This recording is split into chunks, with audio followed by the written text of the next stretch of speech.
June 1st marks the start of Pride Month, and as many celebrate the LGBTQ plus community, anti-transgender legislation is on the rise across the country. In fact, according to the Human Rights Campaign, there have been 17 different bills across the U.S. passed this year that are anti-transgender. Of those, many are focused on transgender athletes and youth sports, including one here in Michigan. The bill is sponsored by State Senator Lana Tice. She's a Republican from Brighton. It would ban transgender high school athletes from playing on a team opposite from the way they were born. This bill is one of 20 similar bills currently being considered by state lawmakers across the country. Some well-known faces are weighing in on this hot-button issue. Former Olympic champion and trans woman Caitlyn Jenner supports the ban. She says it's about fairness and protecting the integrity of girls' sports. Yet in almost every case, sponsors cannot cite a single instance in their own state or region where such participation has caused problems. So tonight, 7 Action News reporter Brian Abel is taking an in-depth look at the bill, the arguments around it, and how it could impact students. A battle is playing out about this competition on another gridiron, the Michigan legislature. At stake, the future of transgender teens in sports. A Senate bill introduced by Republicans would require high school student athletes in the state to play based on their birth gender. It received fierce debate in its first hearing. State Senator Dana Pohanke grilled multiple out-of-state advocates who gave testimony, including a California doctor who argues the bill provides equality, assuring female student athletes can succeed. 1/3 of the boys are better than 99% of the girls, statistically speaking.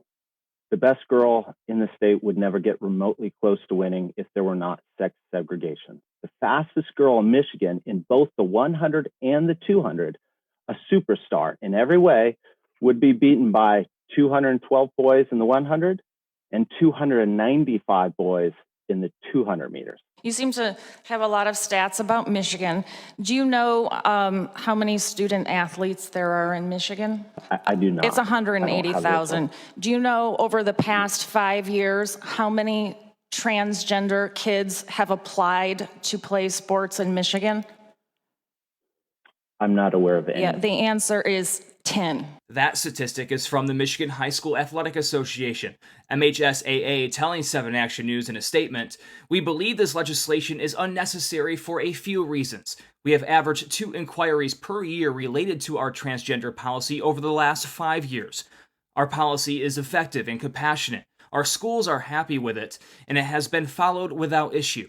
2 inquiries per year with 180,000 student athletes competing each year equates to 0.00111%, a reason opponents say the bill is a solution looking for a problem." Bills like this are aiming to find an issue.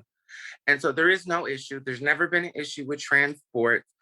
Folks, young people join sports for all reasons, and most of the biggest reasons are to feel included. Data compiled by GLSEN shows inclusion is already difficult for LGBTQ youth, the vast majority reporting to frequently hear anti-LGBTQ remarks. Michigan's 2020 Teacher of the Year, who's a transgender teacher, weighing in on the legislation. If the school's job is to welcome students into classrooms where they are respected, supported, and loved, and I believe that it is, this bill, if passed, will no longer make that fully possible for our transgender students in Michigan. Both sides of the debate argue equality and safety. Physical for some proponents. Girls are injured more often than boys when they play sports.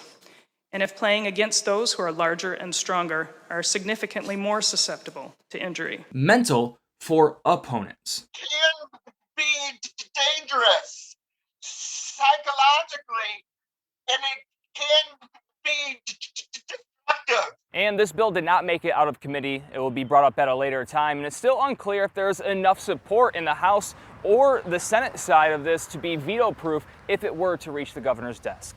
For 7 Action News, I'm Brian Abel. All right, thank you much, Brian, for a closer look at the proposed bill and how it would impact youth athletics. Visit our homepage. You'll also find opinions from local leaders and lawmakers on the topic at WXYZ.com.